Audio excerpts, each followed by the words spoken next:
Smart phone ఒక్కరోజు చేతిలో లేకపోతే మన డైలీ లైఫ్ ఒక్కసారిగా దాదాపు ఆగిపోయినట్టే అనిపిస్తుంది. చాలా మందికి స్మార్ట్ ఫోన్లపై వేళ్లు కదులుతుంటేనే బుర్ర పనిచేస్తుంది.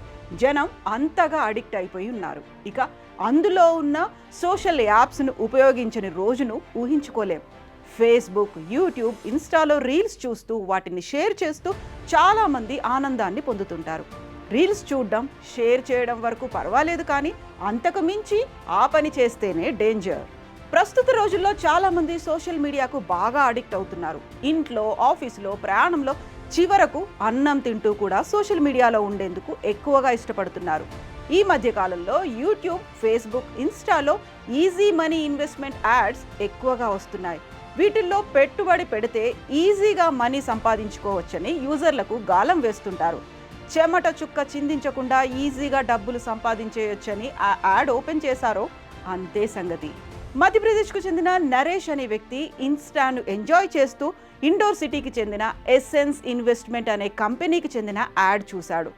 తక్కువ టైంలో ఎక్కువ డబ్బు వస్తుందని వారు ఆశ చూపడంతో నరేష్ వారిని సంప్రదించాడు. తమ వద్ద ఇన్వెస్ట్ చేస్తే తక్కువ కమిషన్ తీసుకొని ఎక్కువ లాభాలు ఇస్తామని ఆ కంపెనీ వాళ్ళు నమ్మించారు. కంపెనీ వెబ్సైట్లో address, mail ID, SEBI registration number కూడా ఉండడంతో నరేష్ వాళ్ళని నమ్మాడు. దీంతో ఆ కంపెనీలో ఇన్వెస్ట్మెంట్ చేశాడు. పెద్దగా కష్టపడకుండానే డబ్బు వస్తుందని విడతల వారీగా మొత్తం 10 లక్షలు ఇన్వెస్ట్ చేశాడు నరేష్. అయితే అందులో కొంత లాభం రావడంతో డబ్బులు విత్డ్రా చేయాలని అనుకున్నాడు. కానీ వాళ్ళు ఇంకా ఇన్వెస్ట్ చేస్తేనే ఇంకా లాభం వస్తుందని చెప్పడంతో ఆశతో మరో 8 లక్షలు తెచ్చి పెట్టుబడి పెట్టాడు. వాళ్ళు చెప్పినట్టే 18 లక్షల పెట్టుబడి 28 లక్షలైంది. ఇక లాభాలు రావడంతో ఆ డబ్బులు తీసుకుందామని నరేష్ అనుకున్నాడు.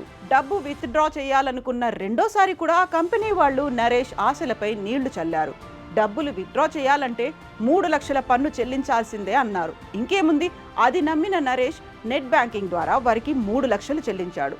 ఇక ఆ తర్వాత అసలు కథ మొదలైంది. నరేష్ నుంచి వీలైనంత మేరకు డబ్బులు పిండుకున్నాక ఆ కంపెనీ వాళ్ళు ఫోన్ స్విచ్ ఆఫ్ చేశారు. ఆ తర్వాత వాట్సాప్లో సంప్రదించిన రెస్పాన్స్ లేదు. దీంతో మోసపోయానని గ్రహించిన నరేష్ సైబర్ క్రైమ్ పోలీసులకు ఫిర్యాదు చేశాడు. అలా ఒక స్టాక్ మార్కెట్ ప్రకటన చూసి నరేష్ 21 లక్షలు కోల్పోయాడు. So friends, Insta, YouTube, Facebook లాంటి వాటిలో రీల్స్ చూసి ఎంజాయ్ చేయండి. నచ్చితే లైక్ చేయండి, షేర్ చేసుకోండి, కానీ అందులో వచ్చే యాడ్స్ టచ్ చేయొద్దని సైబర్ క్రైమ్ పోలీసులు హెచ్చరిస్తున్నారు.